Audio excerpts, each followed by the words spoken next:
25শে বৈশাখের এই পুণ্য প্রভাতে আজ আমরা সম্মিলিত হয়েছি আমাদের আশ্রমের গুরুর জন্মদিনে তার উদ্দেশ্যে বিনম্র প্রণাম নিবেদন করবার জন্য। তার চারুস্পর্শ এই শান্তিনিকেতন আশ্রমের প্রতিটি অণুতে পরমাণুতে আজও সঞ্চারিত হয়ে আছে মনে করলে আমরা শ্রদ্ধার সঙ্গে একরকম শিহরণ বোধ করি। আশ্রমের পরিসীমার মধ্যে অবশ্য আজ আর কবির জন্মোৎসব উদযাপন সীমাবদ্ধ নয়। তার লোকোত্তর প্রতিভার প্রতি বিস্ময় বশত সমগ্র বিশ্ব এখন তার উদ্দেশ্যে সশ্রদ্ধ প্রণতি জানায় এই দিনে। বাংলার নিজস্ব ক্যালেন্ডারের তারিখগুলো ক্রমশ নিরুদ্দেশ্যে গেলেও এখনো তার কুঞ্চিকায় নিবিড় আশ্বাসের মতো রয়ে গেছে বৈশাখের প্রতিদিন, পয়লা আর 25শে।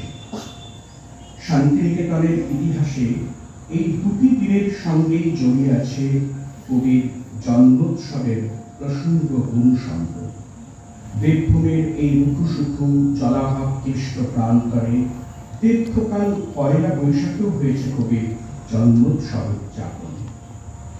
আশ্রমে জন্মোৎসব পালনের আয়োজনের এই ইতিহাস থেকে আমরা বুঝতে পারি বৈশাখের এই দুটি দিনের মধ্য দিয়ে কবিকে প্রণাম জানানো হতো চির নূতনের প্রতিভ ব্যক্তিত্বকে প্রণতি জানাতে। দুটি দিন সমাগতিত হতো একটি লক্ষ্যে, সে হল নতুন জীবনের অভ্যুত্থান। কবির প্রয়াণের পর 22শে শ্রাবণ দিনটিকেই যে বৃক্ষরোপণের নির্দিষ্ট তারিখ হিসেবে ধার্য করা হয় আশ্রমে, সেও মরণের স্মরণকার হিসেবে নয়, নবীন প্রাণের উদ্বোধনের অঙ্গীকারে দিনটিকে গ্রহণ করবার আকাঙ্ক্ষায়। মৃত্যুকেও শান্তিনিকেতন দেখেছে জীবনের উপক্রমণিকা হিসেবে, নিঃশেষ শূন্যতা হিসেবে নয়। এই দৃষ্টি শান্তিনিকেতন পেয়েছে তার গুরুর কাছ থেকে। রবীন্দ্রনাথ আমাদের সেই পরশমণি, সেই রূপ কথাতুল্য চরত্বনাশা জীবন কাঠি, যিনি আমাদের গোচরে ও অগোচরে আজও নিরন্তর প্রাণিত করে চলেছেন। সেই হিসাবে 25শে বৈশাখ যেন নিতান্ত এক সময় প্রতীক।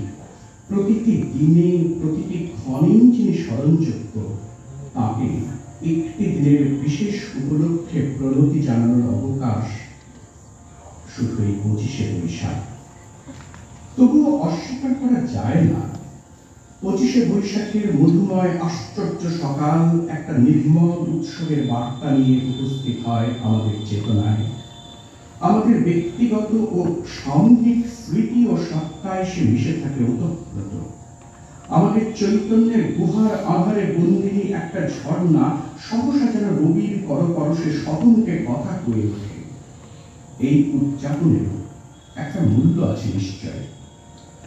বাংলা 1317 অর্থাৎ 1910 সালের 25শে বৈশাখ শান্তিনিকেতন আশ্রমে কবির জন্মোৎসবের আয়োজন হয় প্রথমবার। সেদিনের অনুষ্ঠানের পর প্রেয়ম্বরা দেবীকে কবি লিখেছিলেন, আজ এখানে আমার জন্মদিনের উৎসব হয়ে গেল। আমার যে একটা জন্মদিন আছে সে কথা ভুলে গিয়েছিল। বহুকাল হয়ে গেল যখন আত্মীয় পরিজনের স্নেহের মধ্যে এই উৎসব হতো, কিন্তু সেটা জন্মান্তরের কথা। আজ মনে হলো আর এক ক্ষেত্রে নব জন্ম লাভ করেছি। এই আমার মঙ্গললোকে নূতন জন্মলাভ।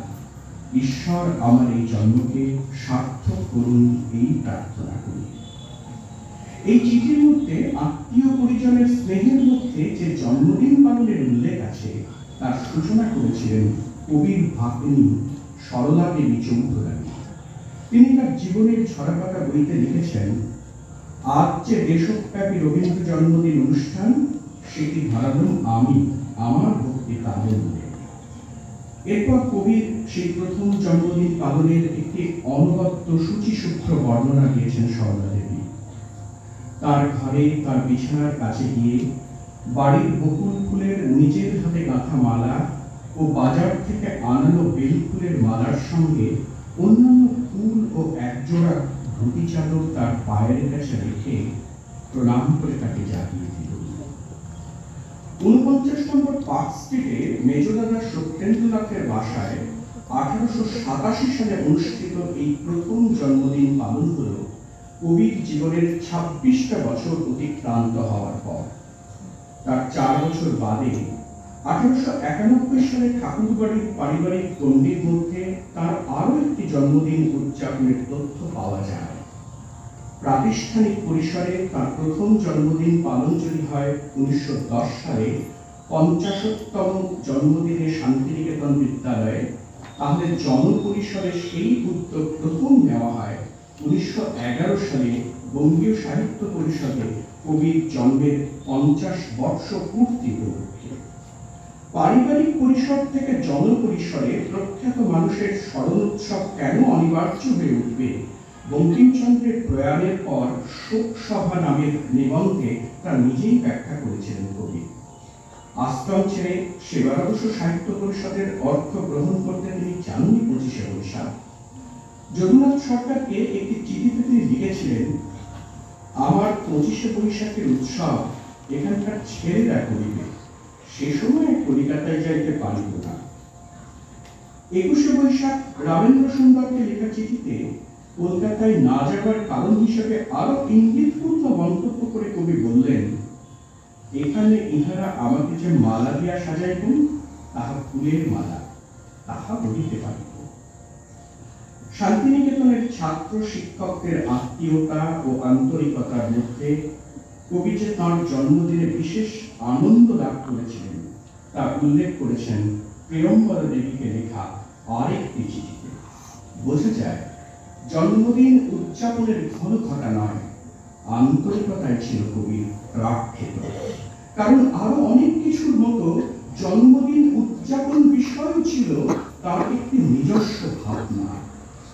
লক্ষণীয়, শান্তিনিকেতনের প্রথম জন্মোৎসব পালনকে কবির মনে হয়েছিল আর এক ক্ষেত্রে নবজন্মলাভ। জন্মদিন পালনের তাৎপর্যকে কবির অভিপ্রায় অনুযায়ী ব্যাখ্যা করতে হলে মনে আসে তারই রচিত ফাল্গুনী নাটকের চন্দ্রহাসের সেই বিস্ময় বিমূর্ত সংলাপটি, তবে তুমি চিরকালে। পলায়নপর মুহূর্তে জীবনে প্রতিটি মানুষকে জানতে হয় নতুন করে জন্মলাভের মন্ত্র। নতুন কর্মে, নতুন ব্রতে, নতুন ভূমিকায় ফিরে ফিরে হয় তার জন্ম। এই যে দুর্লভ মানব জীবন, তার জন্য মানুষ তার জীবন দেবতার কাছে কৃতজ্ঞতা জ্ঞাপনের অবকাশ পায় জন্মদিনে। জন্মদিনকে তিনি কি চোখে দেখতেন তার পরিচয় পাওয়া যায় স্নেহভাজন রমা দেবীকে তার জন্মদিন উপলক্ষে লেখা কবির একটি কবিতায়।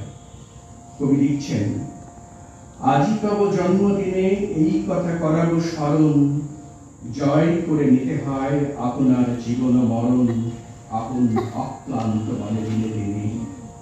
যা পেয়েছ দান তার মূল্য দিতে হবে, দিতে হবে তাহারে সম্মান নিত্য তব নির্মল নিষ্ঠায়। নহে ভোগ নহে খেলা এ জীবন, নহে কালস্রোতে ভাসাইতে ভেলা খেয়ালের পাল তুলে। আপনার দ্বীপ করি জালো, দুর্গম সংসার পথে অন্ধকারে দিতে হবে আলো। সত্য লক্ষ্যে যেতে হবে অসত্যের বিঘ্ন করি দূর। জীবনের বিনাতন্ত্রে বেসুরে আনিতে হবে সুর। জীবনের বিনাতন্ত্রে বেসুরে সুর আনার মন্ত্র জানতেন বলেই কোথায় অন্নদাশঙ্কর রবীন্দ্রনাথকে বলেছিলেন জীবন শিল্পী। জন্মদিনকে কে কিভাবে দেখবেন তা নির্ভর করে ব্যক্তি বিশেষের জীবন দর্শনের উপর। কবির সমসাময়িক আরেক কবি দ্বিজেন্দ্রলাল রায়ের ইংরেজি কাব্যগ্রন্থ The Lyrics of India A Birthday Ode কবিতার প্রথম চরণটি ছিল এইরকম, one more year is dead and gone. পক্ষান্তরে রবীন্দ্রনাথ তার স্ফুলিঙ্গ কাব্যে লিখেছেন, জন্মদিন আসে বারে বারে মনে করা বারে, এ জীবন নিত্যই নূতন, প্রতি প্রাতে আলোকিত পুলকিত দিনের মতন। জন্মদিনের এখানে গভীর তাৎপর্য কিভাবে উদযাপন করলে তবে তার মতো অলক সামান্য প্রতিভার প্রতি আমাদের প্রকৃত শ্রদ্ধা নিবেদন করা হয়, তা আমাদের গভীর বিবেচনাবোধের পরীক্ষা তো বটেই।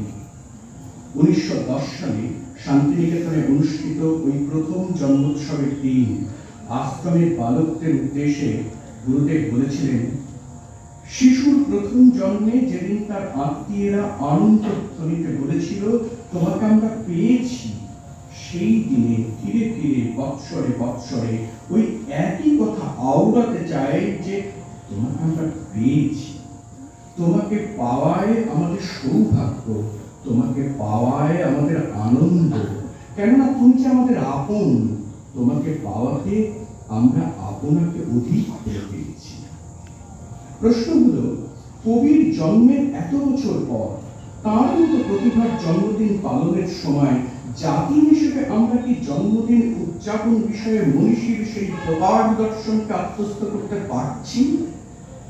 1931 সালের 2রা অক্টোবর এই মন্দিরে গান্ধীজির জন্মদিন উপলক্ষে প্রদত্ত ভাষণে কবি বলেছিলেন, আধুনিক কালের এই রকমের উৎসব অনেকখানি বাহ্য অভ্যাসের মধ্যে দাঁড়িয়েছে, খানিকটা ছুটি ও অনেকখানি উত্তেজনা দিয়ে এটা তৈরি। এইরকম চাঞ্চল্যে এই সকল উপলক্ষের গভীর তাৎপর্য অন্তরের মধ্যে গ্রহণ করবার সুযোগ বিক্ষিপ্ত হয়ে যায়। তাকে পেয়েছি, তাকে আপন বলে জেনেছি, এই কথাকে আমরা ফলক করে বলতে পারবো তার জন্মদিনেও? যদি জাতি হিসেবে অধিকাংশ ক্ষেত্রে তাকে পূজার ছলে ভুলেই থাকি, এই সংশয়টি জন্মেছিল তার মনে?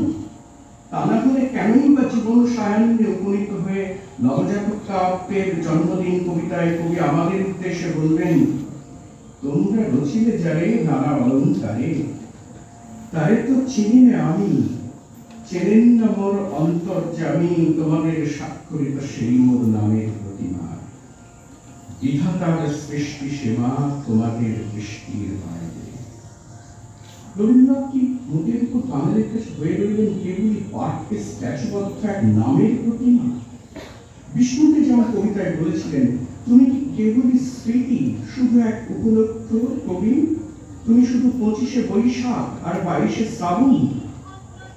কবি, সাহিত্যিক, শিল্পী, গীতকার, সুরকার, কর্মী ইত্যাদি যে খণ্ড খণ্ড পরিচয় দিতে গাঁথা হলো তার স্তব গাথা, সেখানে চিন্তা চেতনার রবীন্দ্রনাথের একটি সামগ্রিক প্রতীকী কেন জাতি হিসেবে নদীর উপর অধরা থেকে যাবে আজও?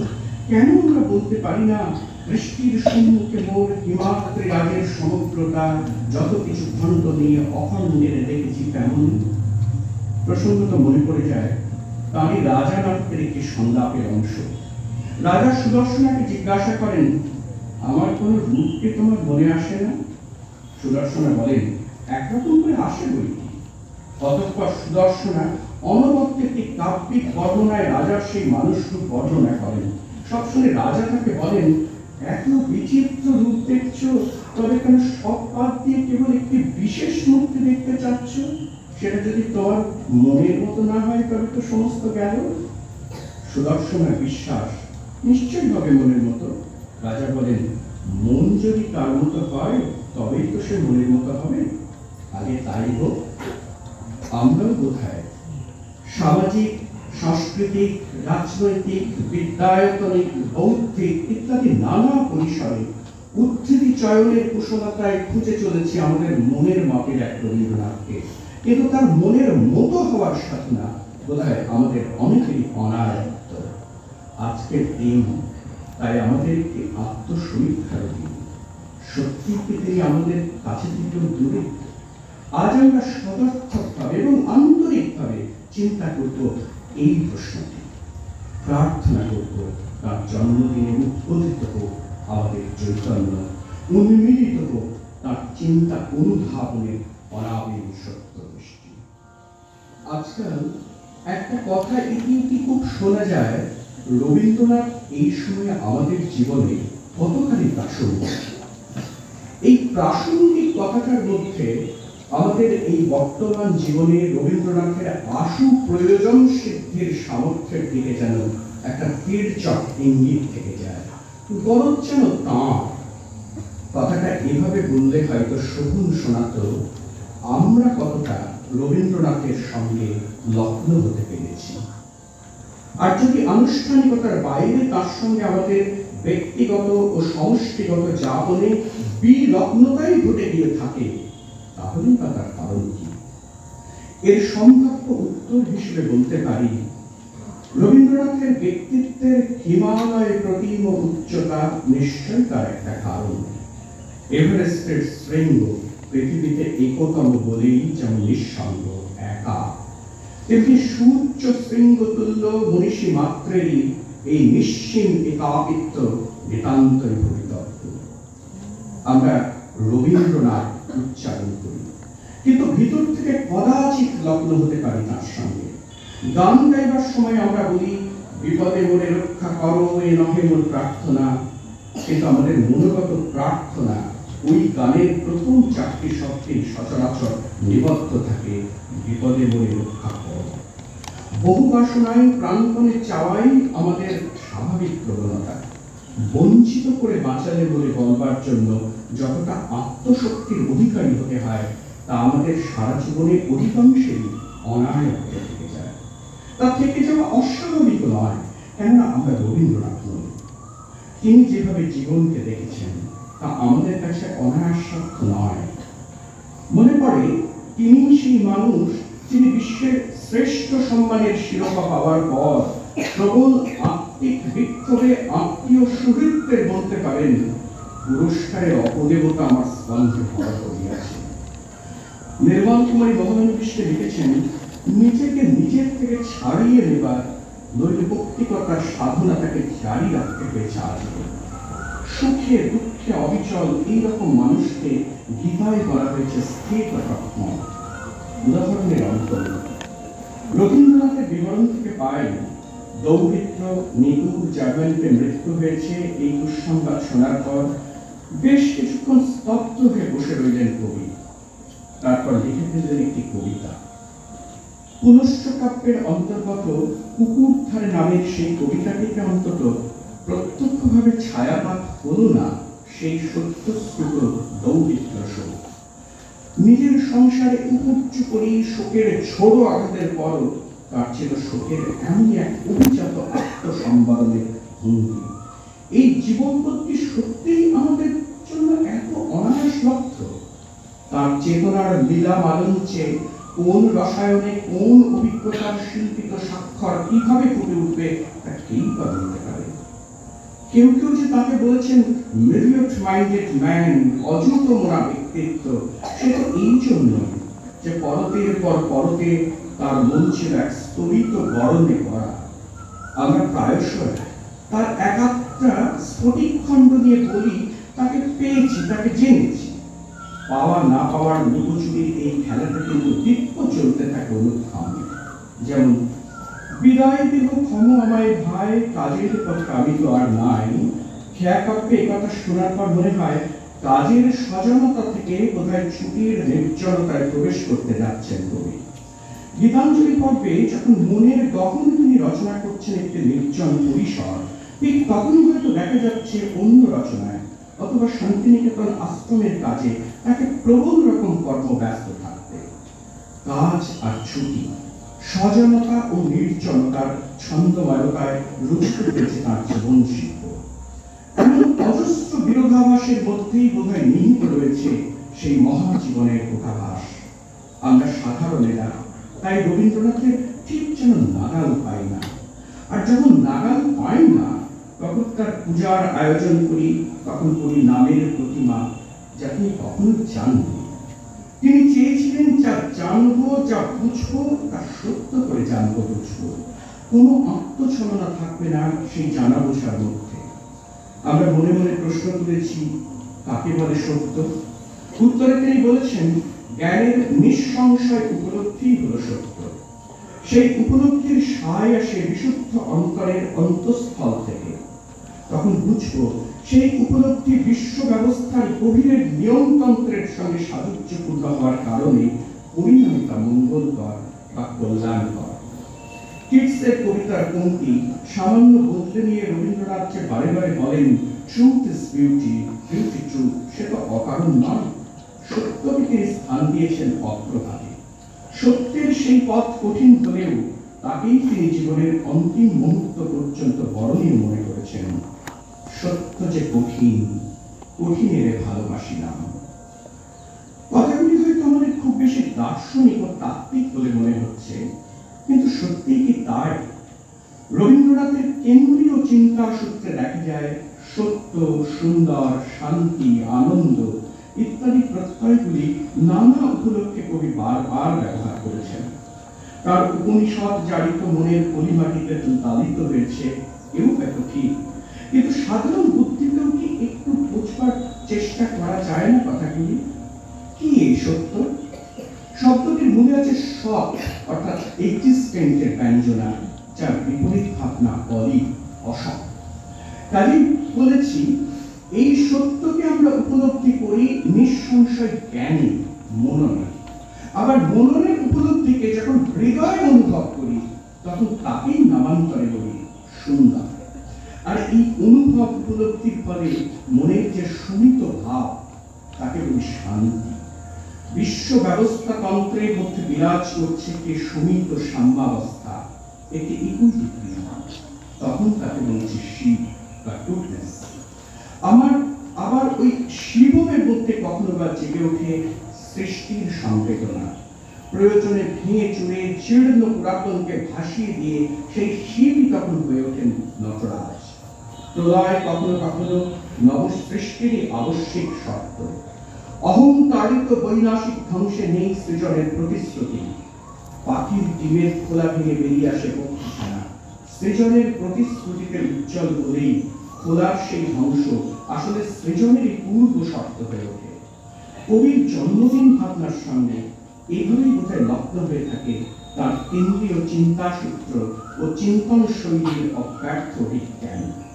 বারে বারে নূতন, ফিরে ফিরে নূতন হওয়ার সাধনাই হল মানুষের সাধনা। জন্মদিন সেই সাধনার উৎসব। ব্যক্তি হিসেবে, সমষ্টি হিসেবে আমাদের জারি রাখতে হয় মরণের বিপরীতে এই অমৃতের সাধনা। সেই সাধনার মন্ত্র হল যুক্ত করবে সবার সঙ্গে, মুক্ত করবে বন্ধ। অনেকে একই বলেছেন কবির যোগের তত্ত্ব। বক্তব্য কিছু জটিল নয়। কবি বলছেন চতুষ্পর্শের সঙ্গে মানুষের সম্পর্ক হবে জীবন্ত, সহানুভূতিপূর্ণ। তাদের আদান প্রদানের মধ্যে থাকবে একটি ছন্দ, একটি সামঞ্জস্য। তা না হলে জীবনের বিপাক থেকে ছন্দপতন হওয়া অনিবার্য। যাকে বলছি ছন্দপতন, নামান্তরে তাকেই আমরা বলি অসুন্দর। যা অসুন্দর তা অসত্য, যা অসত্য কাজে কাজেই তা অশান্তি। জীবনের বিপরীতে তার মৃত্যু। কিভাবে ব্যক্তি আর সমষ্টির ছন্দময় সামঞ্জস্যে আমরা বেঁচে থাকি তার ব্যাখ্যা দিতে গিয়ে 1933 সালে মানুষের ধর্ম বক্তৃতায় বিজ্ঞানের উদাহরণ দিয়ে কবি বলবেন, আমাদের প্রতিটি দেহকোষকে যদি মনে করা যায় এক একটি ব্যক্তি সত্তা, তবে সীমিত আয়ুর ওই কোষগুলির সমবায়ী প্রযত্নে জীবন ধারণ করে এক একটি মানব শরীর। কোষগুলো মানুষের আয়ুষ্কাল ব্যাপী বেঁচে থাকে না, তবু বেঁচে থাকে মানুষ। মানব সমাজের ইতিহাসেও এই অস্বাস্থ্যের পরিচয় পায় নানা বিষয়ে।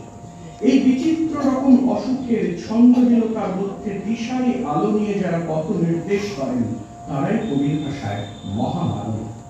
হিংসায় উন্মত্ত পৃথ্বী হলেও মানুষ নামক এই গভীর প্রত্যয়ে তিনি অবিচল থাকতে পেরেছেন। তার কারণ সমগ্র সৃষ্টির ইতিহাসকে তিনি দেখেছিলেন এক বৈশ্বিক প্রেক্ষণ বিন্দু থেকে, একটি ব্যক্তিগত পার্সপেক্টিভ থেকে। সংশয়ের বিপরীতে এগুলো একরকমের বিশ্বাসের আধুনিকতা। এই প্রেক্ষণ বিন্দুতে ম্যাক্রো আর মাইক্রো জগৎ একটি তাৎপর্য সূত্রে রাখা পড়ে। আকাশ ভরা সূর্য তারার পাশাপাশি স্থান পায় ঘাসে ঘাসে পা ফেলার সংবেদনময়ী মর্ত পৃথিবী। ভাবতে গেলে এই দুই প্রান্তকে মেলাতে জানাটাও একটা ছন্দময় উপায়। বিশ্বভারতীর জ্ঞানকাণ্ডে যদি বিশ্বকে এক নিড়ে মাত্রার সংকল্প উচ্চারিত হয়ে থাকে, তবে শ্রীনিকেতনের কর্মকাণ্ডে সন্নিহিত গ্রামগুলিকে সমবায়ী শক্তিতে সংহত করার ভাবনা রূপায়িত হয়েছে। এই একটা ছন্দ, একটা জীবনবোধের প্যাটার্ন। সমবায়ী তাৎপর্যে একক কোষ এইভাবে বাঁধা পড়ে ছন্দে, সার্থক হয় জীবনের তাৎপর্য। তিনি বলেওছেন এক জায়গায়, শ্রীনিকেতন আমাদের শক্তির সমবায়ের সাধনা।